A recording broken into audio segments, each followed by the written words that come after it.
যেন ভবিষ্যতে একটা সুন্দর বাংলাদেশ হয়। সেই জন্য অবশ্যই এটা মানুষের প্রত্যাশা। একদিকে সংস্কারও চলবে, কারণ বিগত সরকার সংস্কার তো করে নাই, বরং দেশটাকে পিছিয়ে দিয়েছে। সেখান থেকে যদি উদ্ধার করে আমাদেরকে জায়গা মতো আসতে হয়, তাহলে একদিকে সংস্কার দরকার, আরেকদিকে একটা জনগণের প্রতিনিধিত্বশীল সরকার প্রয়োজন। তারেক রহমান বলেছেন বা বিএনপি বলছে, আমরা একদলীয় শাসন চাই না, আমরা এক ব্যক্তির শাসন চাই না, একঘেয়েমি শাসন চাই না। এক ব্যক্তির শাসন, এক দলের শাসন, একঘেয়েমি শাসনের মধ্যে ফ্যাসিবাদ জন্ম নেয়, কর্তৃত্ববাদী শাসনের জন্ম আসে। যার কারণে তিনি বলেছেন, ফ্যাসিবাদের বিরুদ্ধে যারা আমরা দুর্বার আন্দোলন করেছি, যারা আমরা সংগ্রাম করেছি, লড়াই করেছি, যুগপৎ আন্দোলন করেছি, সবাইকে নিয়ে আমরা জাতীয় ঐক্যমত্যের সরকার গঠন করব। যার কারণে তিনি 31 দফা দিয়েছেন। এই 31 দফার মধ্যে পাওয়ার ব্যালেন্স রয়েছে। এই 31 দফার মধ্যে ছাত্রদের কথা আছে, শ্রমিকদের কথা, কৃষকের কথা আছে, জুডিশিয়ারির কথা আছে, মিডিয়ার কথা আছে, পাওয়ার অফ ব্যালেন্সের কথা আছে। প্রধানমন্ত্রী হবেন না সেই কথাটুকু পর্যন্ত বলা আছে।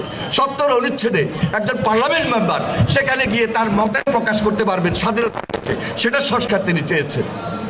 তাহলে আজকে বাংলাদেশে যদি দ্বিকক্ষ বিশিষ্ট পার্লামেন্ট হয়, যে দ্বিকক্ষ বিশিষ্ট পার্লামেন্টে একদিকে খুব স্বাভাবিকভাবে 300 জন 400 জন যদি সেখানে নির্বাচিত হয়, আর 100 জন বা 105 জন 6 জন 10 জন যদি উপর কক্ষে থাকে, তাহলে নিজ কক্ষ থেকে কোনো বিল যদি উপরে যায়, সেটা যদি উপরে পছন্দ না হয়, রিভিউ করার জন্য সেটা আবার নিচে পাঠিয়ে দিবে। এই যে আলোচনা, এই যে সমঝোতা, এই যে ঐক্যমতের ভিত্তিতে একটা দেশ পরিচালনা, এটাই হলো আজকে তারেক রহমানের বক্তব্য, বিএনপির বক্তব্য, বিএনপির 31 দফা, যা ইতিমধ্যে এই দেশে যে বর্তমান সরকার সংস্কারের কথা বলেছে, সেই সংস্কারের মধ্যেও একটা সুন্দর মিল রয়েছে।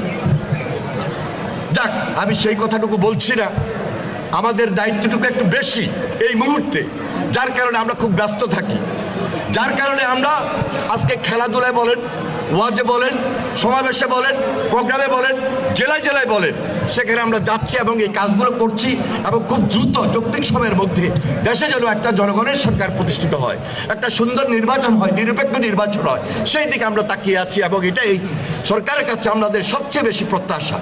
আমরা এই যে উৎফুল্ল রাখা, এই যে একটা সুন্দর পরিবেশের মধ্যে রাখা, এই টাইমটা যদি আমরা এভাবে পার করতে পারি, আমার বিশ্বাস অতীতে যে সমস্ত হানাহানি হয়েছে, অত্যাচার, নির্যাতন, গুম, খুন, আয়নাঘর সৃষ্টি হয়েছিল, সব থেকে আমরা মুক্তি পেয়ে যাব।